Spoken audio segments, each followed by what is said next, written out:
Hello, good morning बच्चों। कैसे हो आप लोग? होप करता हूँ आप सब अच्छे होंगे। हम क्या पढ़ने जा रहे हैं? सॉलिड एंगल पढ़ने जा रहे हैं, ठीक है ना। सॉलिड एंगल में बच्चों को बहुत सी दिक्कतें रह जाती हैं, तो सॉलिड एंगल का अच्छे से पढ़ना बहुत ज़्यादा ज़रूरी है। और सॉलिड एंगल पढ़ेंगे तभी आप सीखोगे, गॉस थ्योरम सीख पाओगे डिटेल में। हर लॉजिक आपको पता होगा गॉस थ्योरम के पीछे, ठीक है ना। फ्लक्स के पीछे कई सारे लॉजिक आपको पता होंगे सॉलिड एंगल की हेल्प से। पहले मैं सारी फिजिक्स छोड़ के सॉलिड एंगल में बात करता हूँ। सॉलिड एंगल क्या होता है, प्लेन एंगल से किस तरीके से रिलेट किया जाता है, सॉलिड एंगल का मतलब क्या है, कैसे डिफाइन है, ठीक है।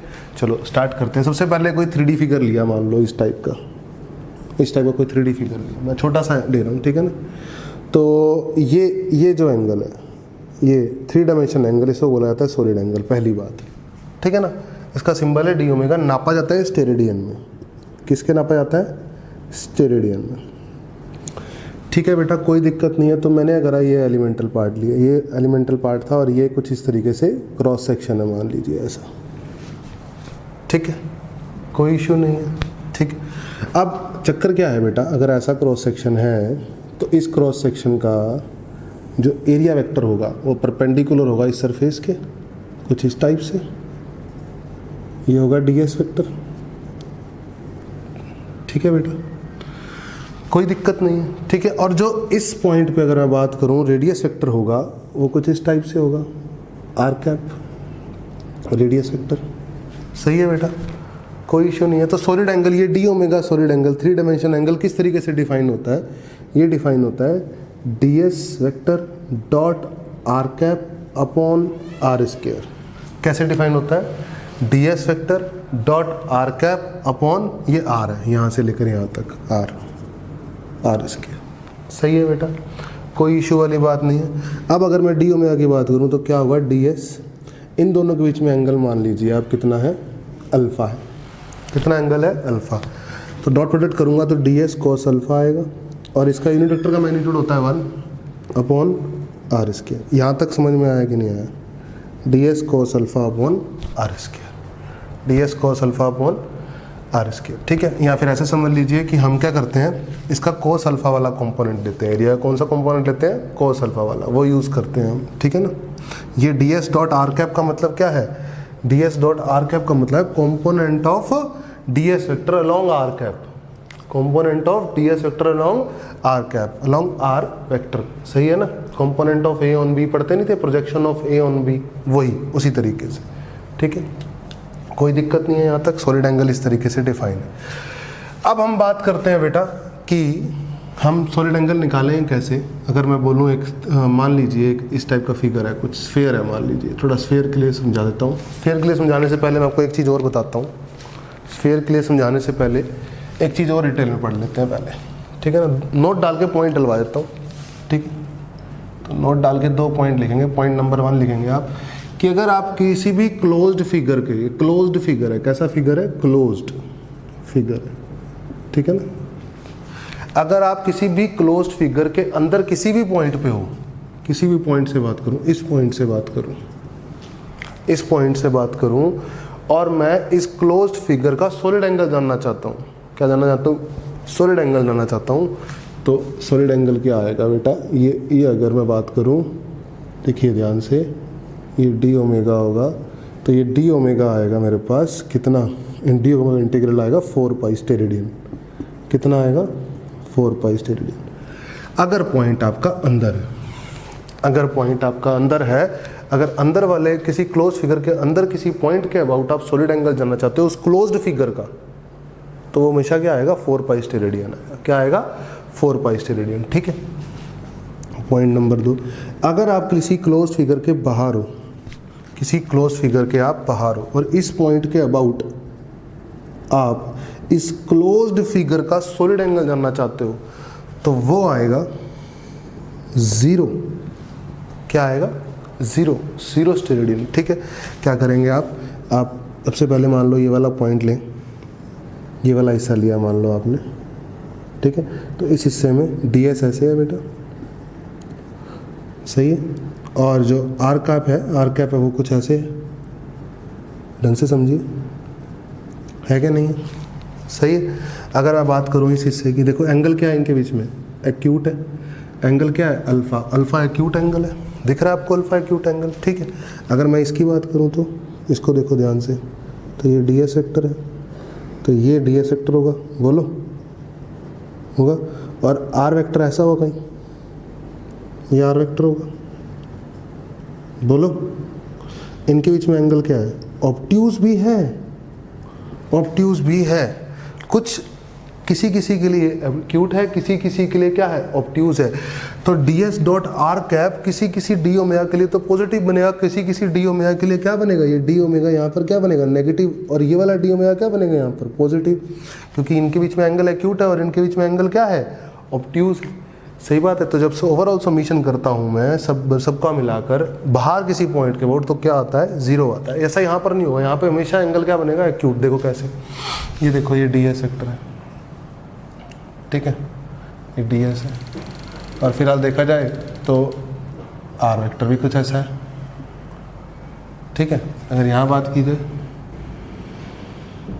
यहाँ बात की जाए तो मान लीजिए ये डी एस वेक्टर है, परपेंडिकुलर, ये परपेंडिकुलर हो गया, ठीक है, और ये आर वेक्टर हो गया, सही है। ये एंगल क्या है, एक्यूट है।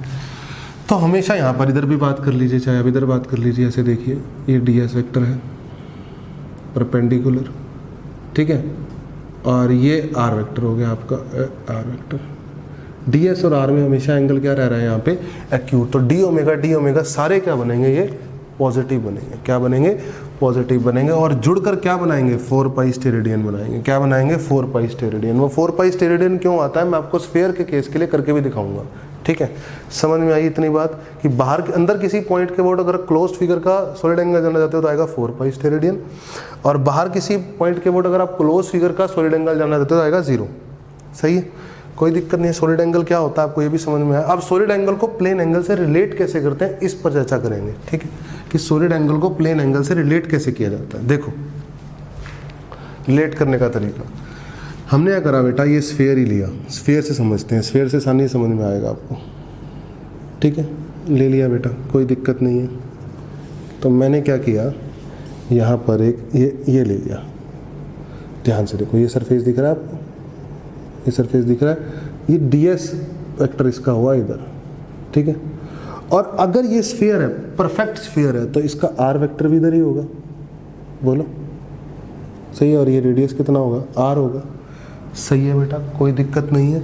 इस एंगल को मैंने कुछ दिनों के लिए बोल दिया है थीटा। क्या बोल दिया है बेटा, थीटा, ठीक है ना। तो अगर मैं ध्यान से देखूं तो इधर ऐसे बनाऊंगा, इधर ऐसे बनाऊँ, ये थीटा दूरी पे इधर भी एक डी थीटा लूँ, ये डी थीटा लिया, क्या लिया, ये डी थीटा। ध्यान से देखेंगे, इधर भी थीटा दूरी पे अगर डी थीटा लूँ तो ये ऐसे बनेगा डी एस वेक्टर, ठीक है ना, और ये आर वेक्टर इधर बनेगा, ठीक है। तो ध्यान से देखो, इस फिगर की बात करी जाए अगर ऐसे और ऐसे, तो एक रिंग बन रही है कि नहीं बन रही, ये एक रिंग बन रही है कि नहीं बन रही, और ये कोन बन रहा है कि नहीं बन रहा है, ये कोन बन रहा है और ये रिंग बन रही है, ठीक है। तो ये लेंथ जो होगी, ये लेंथ कितनी होगी, ये लेंथ होगी आर डी थीटा, और इसका रेडियस कितना होगा, इस रिंग का रेडियस कितना होगा, इस रिंग का रेडियस अगर बात की जाए, रेडियस ऑफ रिंग, ये रेडियस ऑफ रिंग होगा, that is small r, that is what, small r, and small r is equal to what, r sine theta, ठीक है।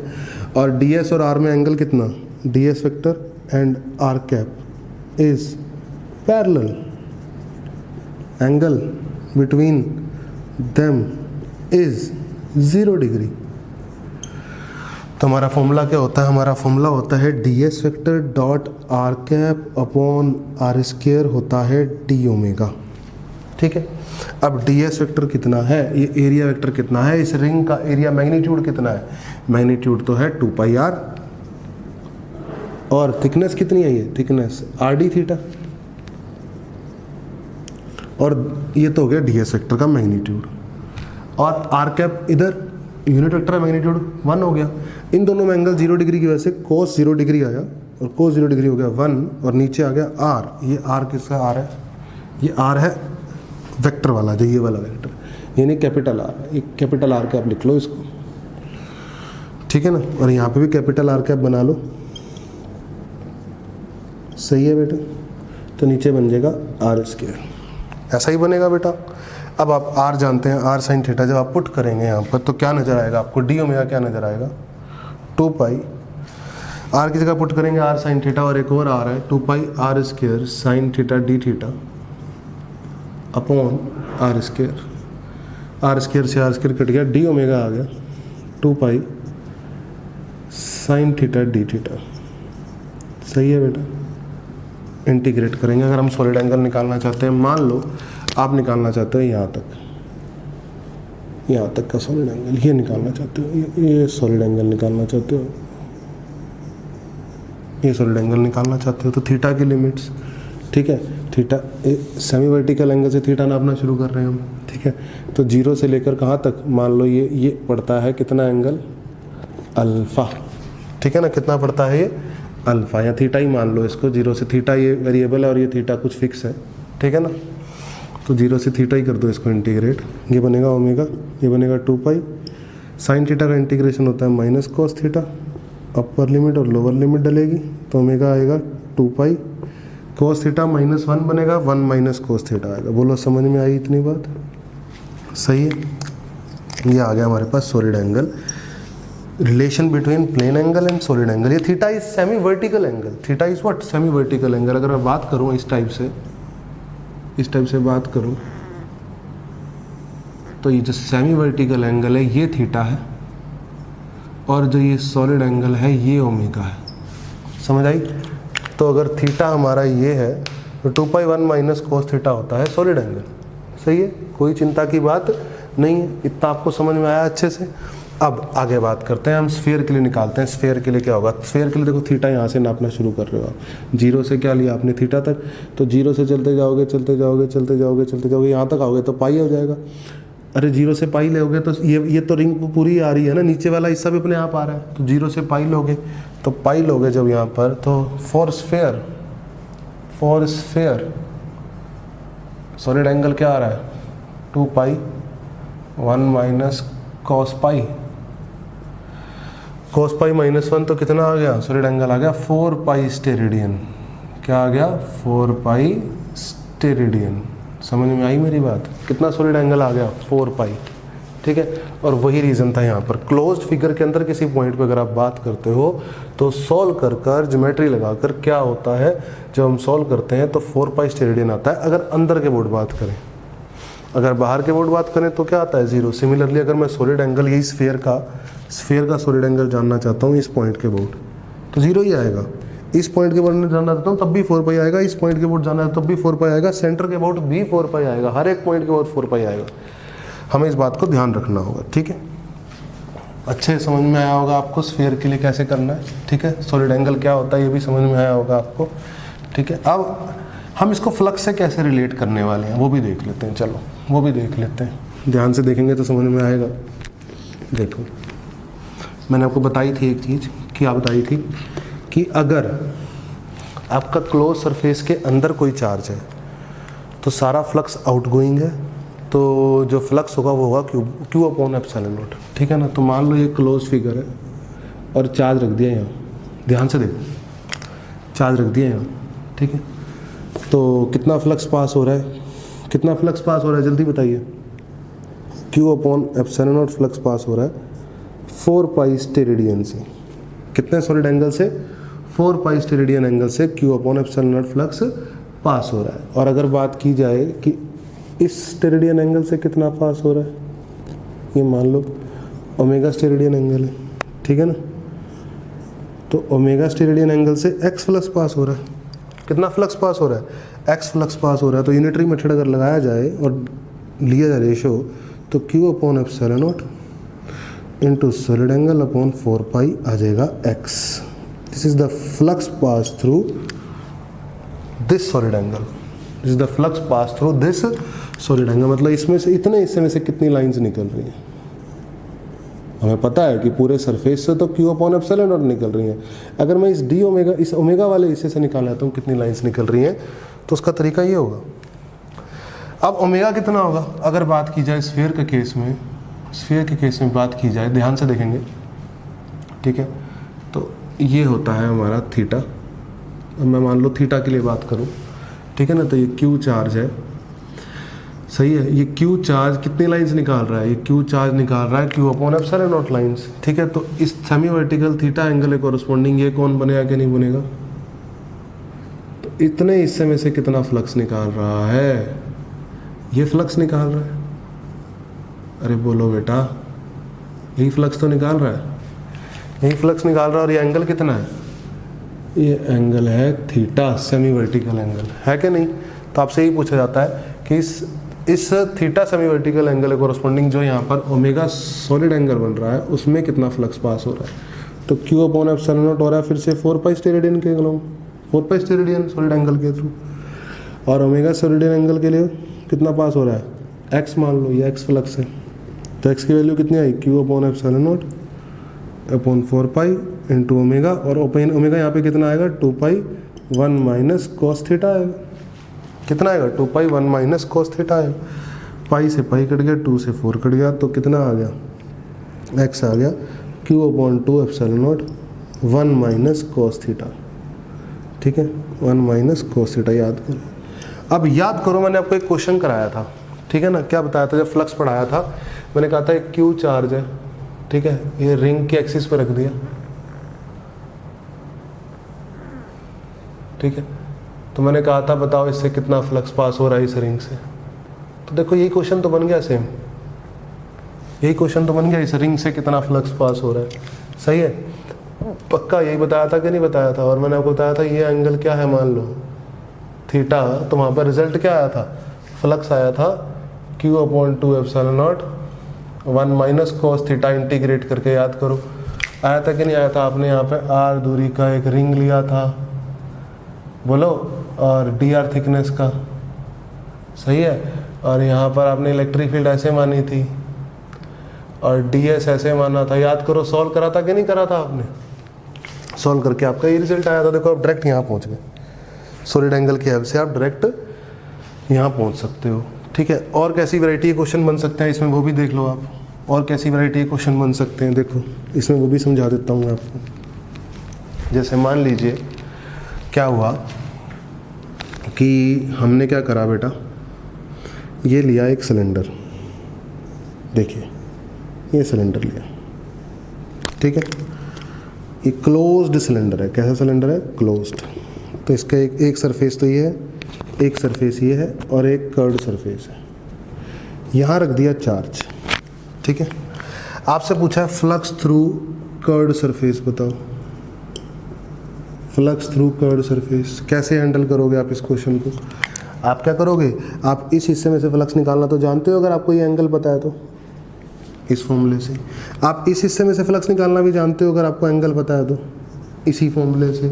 और पूरे क्लोज सरफेस से फ्लक्स भी आप जानते हो क्यू अपॉन एप्सिलॉन नॉट, तो बचा हुआ S3 आ गया ना, तो flux through S1, flux through S2, flux through S3, total flux q upon epsilon naught है ना, पक्का। तो फ्लक्स थ्रू S1 कितना है, q upon 2 epsilon naught 1 minus cos alpha, q upon 2 epsilon naught 1 minus cos beta, plus flux through S3 और equal to what, q upon epsilon naught. तो flux through surface 3 यानी curved surface के थ्रू flux निकाल लोगे आप, सही बात है। आपको इस टाइप की वैरायटी का क्वेश्चन भी मिल सकता है, कुछ बच्चे इससे परेशान हो जाते हैं, वो भी आसान क्वेश्चन होता है। देखो आपको ऐसा भी मिल सकता है कि मान लो ये कहे आपको कि ये एक सरफेस है, क्लोज्ड सरफेस, ठीक है, और यूनिफॉर्म इलेक्ट्रिक फील्ड में रख दिया, किस में रख दिया, यूनिफॉर्म इलेक्ट्रिक फील्ड में इस क्लोज सरफेस को रख दिया। ये एक अलग क्वेश्चन हो गया, वो अलग क्वेश्चन था, ठीक है ना। देखो इसका, अब देखो ये तो E ऐसे है यहाँ पर और एरिया वेक्टर ऐसा है, तो E डॉट डी एस करोगे क्या आएगा, 90, cos 90 से 0 आएगा, यानी कर्व्ड सरफेस है तो फ्लक्स अब क्या होगा, 0। अगर इसका एरिया वेक्टर निकालूँ तो ऐसा आएगा S, और इसका एरिया वेक्टर हमेशा आउटसाइड होता है S, सही बात है। तो बस फिर यहाँ करूँगा तो कितना आएगा, फ्लक्स इस सरफेस से ES, और इस सरफेस से क्या आएगा, फ्लक्स इस सरफेस से फ्लक्स आएगा φ2, इस सरफेस से फ्लक्स आएगा φ1। इससे कितना आएगा, E इधर और S इधर, तो दोनों में एंगल 180 डिग्री, तो E माइनस ES आएगा, क्या फ्लक्स आएगा, माइनस ES। तो टोटल फ्लक्स क्या होगा, जीरो। क्यों? जितनी लाइंस एंटर कर रही हैं उतनी क्या कर रही हैं, लीव कर रही हैं, यूनिफॉर्म इलेक्ट्रिक फील्ड है। ये क्या है, यूनिफॉर्म। अगर ये नॉन यूनिफॉर्म होता तो यहाँ इलेक्ट्रिक फील्ड होती है अलग, यहाँ इलेक्ट्रिक फील्ड होती है अलग, तब फ्लक्स जीरो ना आता। फॉर एग्जांपल अगर मैं बात करूँ, अगर नॉन यूनिफॉर्म है, नॉन यूनिफॉर्म में बात की जाए, नॉन यूनिफॉर्म में बात की जाए, ये तो यूनिफॉर्म के लिए चलो हमने कर लिया, यूनिफॉर्म के लिए टोटल फ्लक्स जीरो आ गया। अब नॉन यूनिफॉर्म के लिए बात की जाए, ये ई है, फिर से एक क्लोज फिगर है। हाँ, कर्ड सरफेस है तो अब भी जीरो है। क्यों? कर्ड सरफेस है तो अब भी जीरो है क्योंकि ई इधर है और एरिया इधर है। ये वाला फ्लक्स तो अभी भी जीरो है, लेकिन यहाँ एरिया एस है, यहाँ एरिया ऐसे एस है। लेकिन अगर ये नॉन यूनिफॉर्म है तो यहाँ इलेक्ट्रिक फील्ड इधर इस पॉइंट पे कितनी है, E1, तो इस पॉइंट पे कितनी है, E2।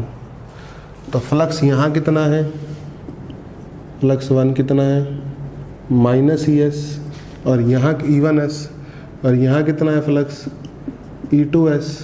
एंगल 0 डिग्री, यहाँ 180 डिग्री।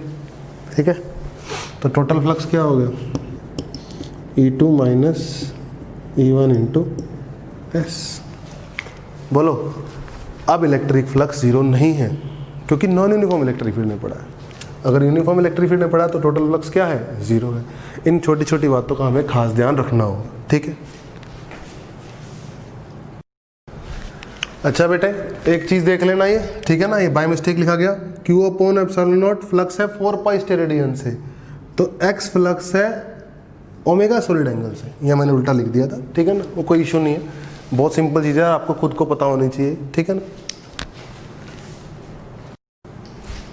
ओके बच्चों, हेडिंग डाल लो गॉस थ्योरम या Gauss law.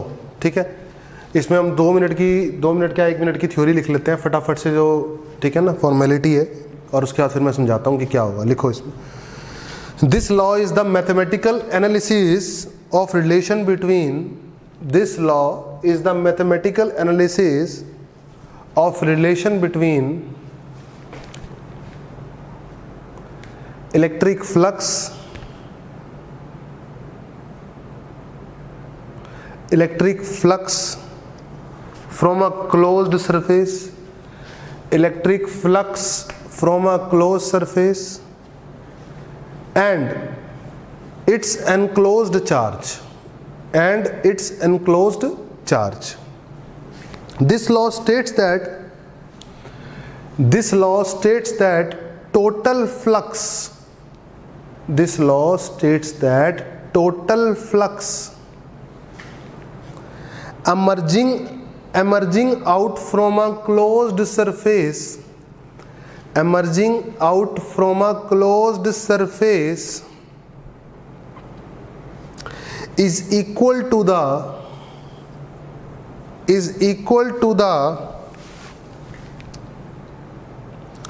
product of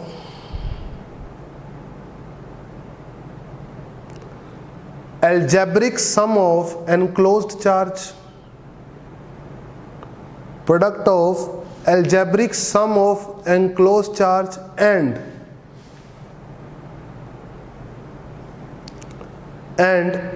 constant 1 by epsilon naught, and constant 1 by epsilon naught। देखो ध्यान समझो, मान लो ये कोई क्लोज सरफेस है,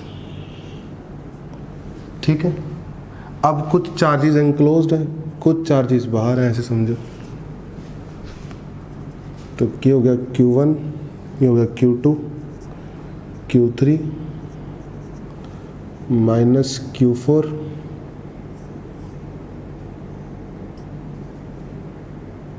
ठीक है, और ये हो गया Q5। ठीक है, कोई इशू नहीं है। ये कुछ 4-5 चार्जेस मैंने बना लिए।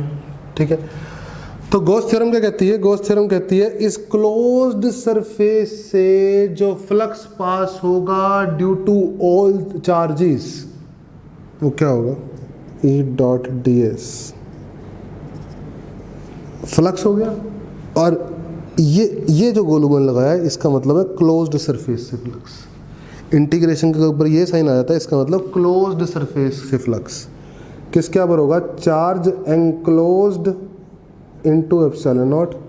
अब चार्ज एनक्लोज्ड में कौन कौन चार्जेस हैं, देखो ध्यान से, Q1 Q3 और माइनस Q4 अलजेब्रिक सम करना है तो Q1 प्लस Q3 आएगा और माइनस ही Q4 आएगा अपॉन एप्सिलॉन नॉट।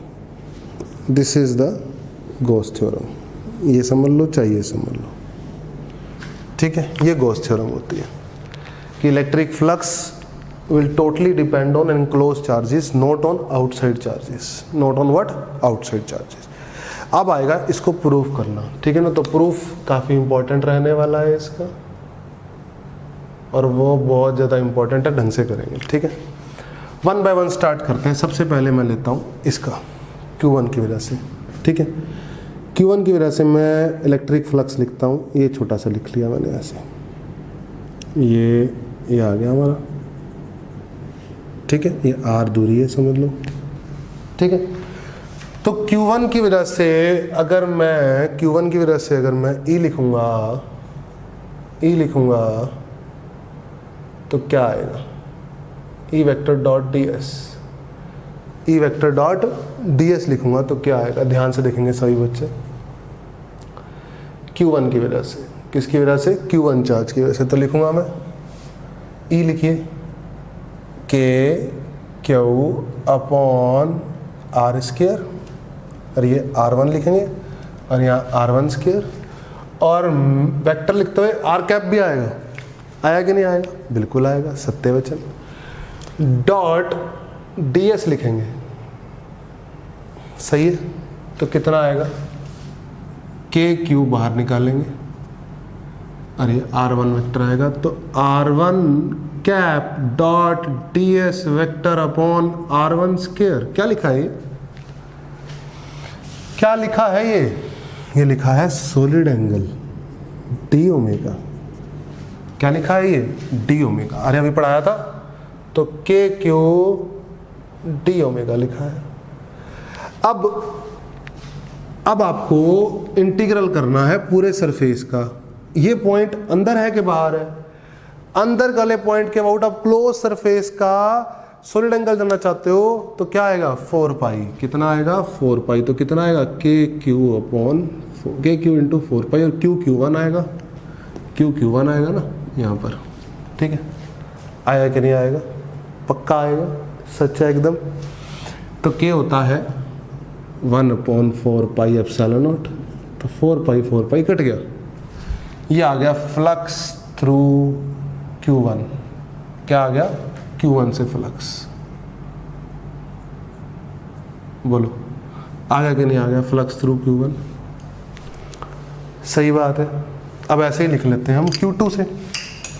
क्या लिख लेते हैं बेटा, हम Q2 से लिख लेते हैं।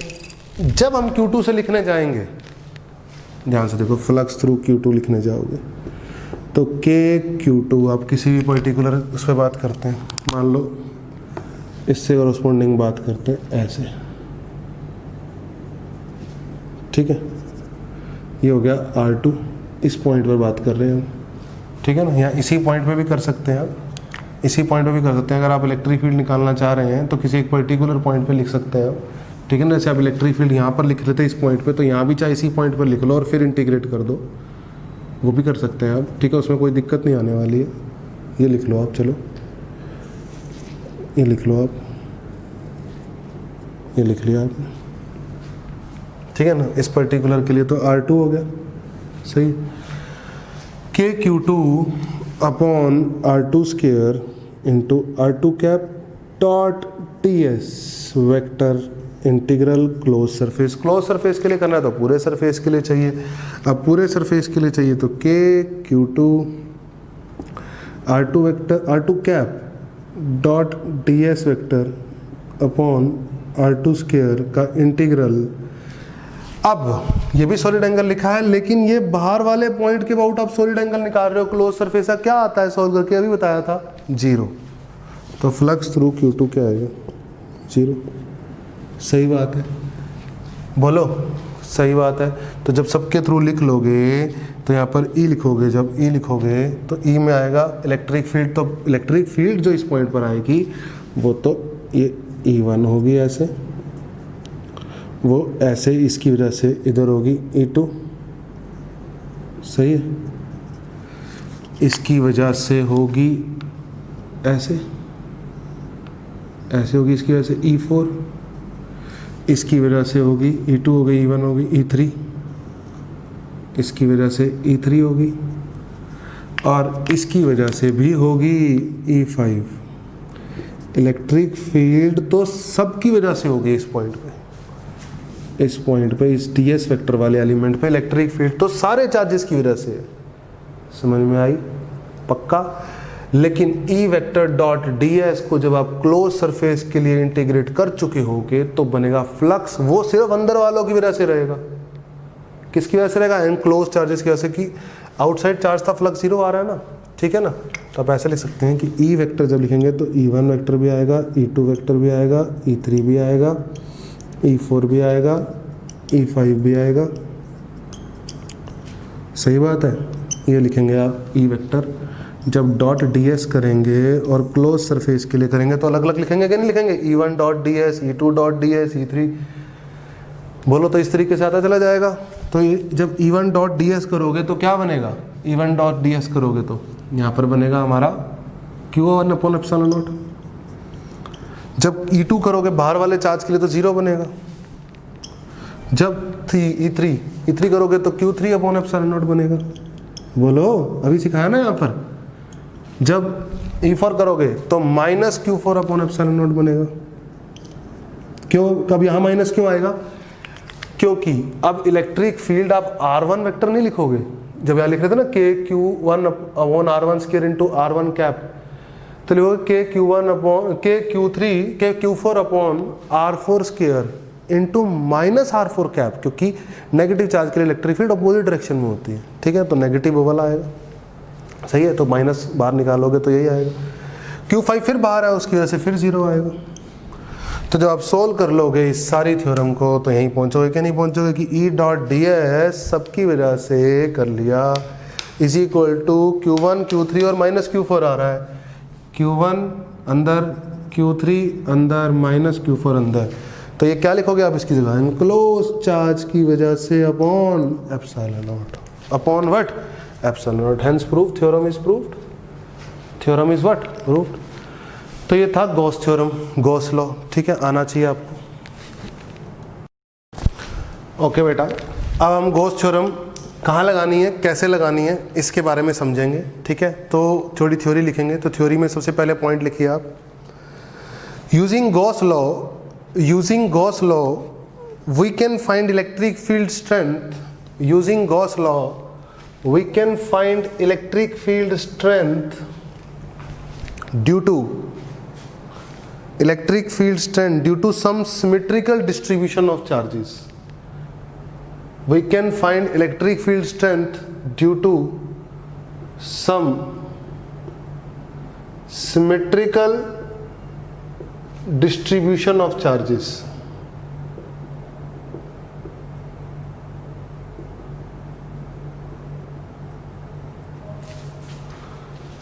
अब इस पॉइंट पे बहुत कंट्रोवर्सी रहती है बच्चों को, ठीक है, कि क्या इलेक्ट्रिक फील्ड सिर्फ सिमेट्रिकल डिस्ट्रीब्यूशन ऑफ चार्जेस की वजह से ही निकल सकती है गॉस थ्योरम से? क्या electric field due to some symmetrical distribution of charges की वजह से ही निकल सकती है क्या गॉस थ्योरम के थ्रू? तो इसका आंसर है नहीं, अनसिमेट्रिकली भी निकल सकती है। इसका आंसर है नहीं, अनसिमेट्रिकल डिस्ट्रीब्यूशन ऑफ चार्जेस के लिए भी इलेक्ट्रिक फील्ड निकल सकती है गॉस थ्योरम से। पर दिक्कत क्या आएगी, हमारे सिलेबस में इतनी हायर मैथमेटिक्स नहीं है कि हम अनसिमेट्रिकल के लिए निकाल पाए। तो हम अपने सिलेबस में सिर्फ सिमेट्रिकल पढ़ेंगे, पर गॉस थ्योरम अनसिमेट्रिकल के लिए भी वैलिड है। इस पॉइंट को ध्यान रखना। सेकंड नंबर बात लिखो, ठीक है।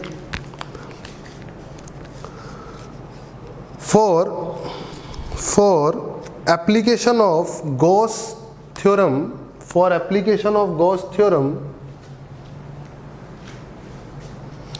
we choose a closed surface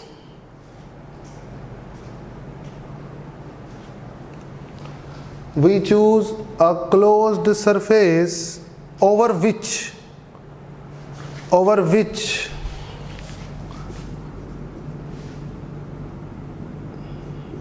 we apply Gauss law.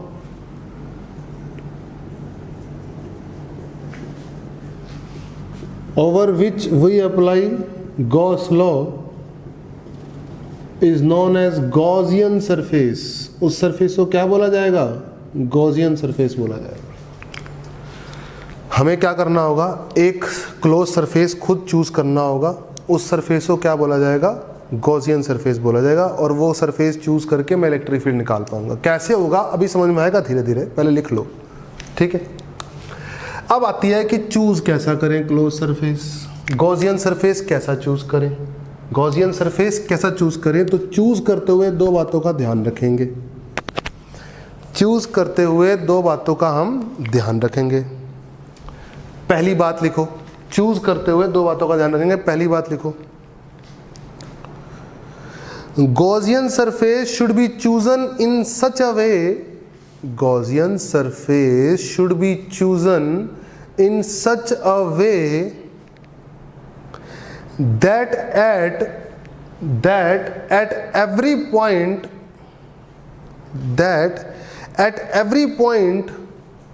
of Gaussian surface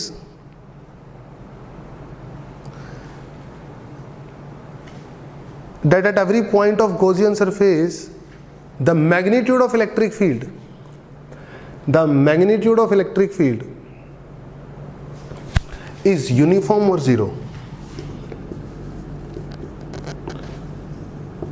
is uniform or zero।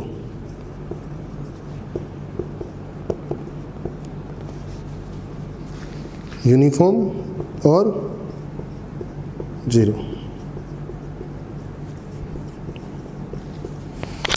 अब फिर से बच्चे कंट्रोवर्सी आ गई इस पॉइंट पे भी। अब क्या गॉसियन सरफेस पे इलेक्ट्रोजन सरफेस ऐसा ही चुन सकता हूं कि इलेक्ट्रिक फील्ड यूनिफॉर्म हो उस पे या जीरो हो? क्या मैं गॉसियन सरफेस सिर्फ ऐसा ही चुन सकता हूं कि जिस पे इलेक्ट्रिक फील्ड यूनिफॉर्म हो या जीरो हो? तो इसका आंसर भी है नहीं। आप गॉसियन सरफेस ऐसा भी चुन सकते हो जिस पे इलेक्ट्रिक फील्ड नॉन यूनिफॉर्म हो और नॉन जीरो हो, या फिर आइदर नॉन जीरो हो। समझ में आई? पर उससे क्या होगा, उससे फिर से मेरी मैथमेटिक्स, जब मैं इंटीग्रल लगाऊंगा क्लोज सरफेस पे तो सॉल्व करना बहुत कॉम्प्लेक्स हो जाएगा, and that is out of course. वो हमारे लिए मैथमेटिक्स सॉल्व करना 12th स्टैंडर्ड पे आउट ऑफ कोर्स रहेगा। तो हम अपनी कोशिश ये रखेंगे कि यूनिफॉर्म हो इलेक्ट्रिक फील्ड गॉसियन सरफेस पे या जीरो हो। नॉन यूनिफॉर्म में भी गॉस थ्योरम तो वैलिड है, पर हम नहीं लगा सकते, हमारी इतनी हिम्मत नहीं है। एक नंबर बात आपको दूसरी नंबर बात आपको ध्यान रखनी है। जो second number point, surface should be chosen in such a way, Gaussian surface should be chosen in such a way that at every point of surface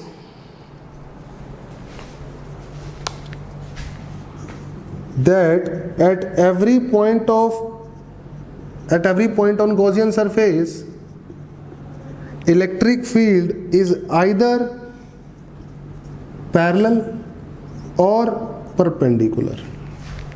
हमारी कोशिश ये होगी कि गॉसियन सरफेस जो हम चूज कर रहे हैं उस सरफेस पर इलेक्ट्रिक फील्ड सरफेस के या तो परपेंडिकुलर हो या पैरेलल हो। फिर से वही बात, एंगल पे होगा तब भी गॉस थ्योरम तो वैलिड होगी। हमारे हाथ में इतनी अच्छी मैथमेटिक्स नहीं है लेकिन कि हम किसी पर्टिकुलर एंगल के लिए भी हम सॉल्व कर पाएँ। समझ में आई? तो गॉसियन सरफेस चूज करते हुए क्या ध्यान रखनी है, इलेक्ट्रिक फील्ड यूनिफॉर्म हो या जीरो हो सरफेस पे, और इलेक्ट्रिक फील्ड की डायरेक्शन परपेंडिकुलर हो गॉसियन सरफेस के या पैरेलल हो। समझ में आई?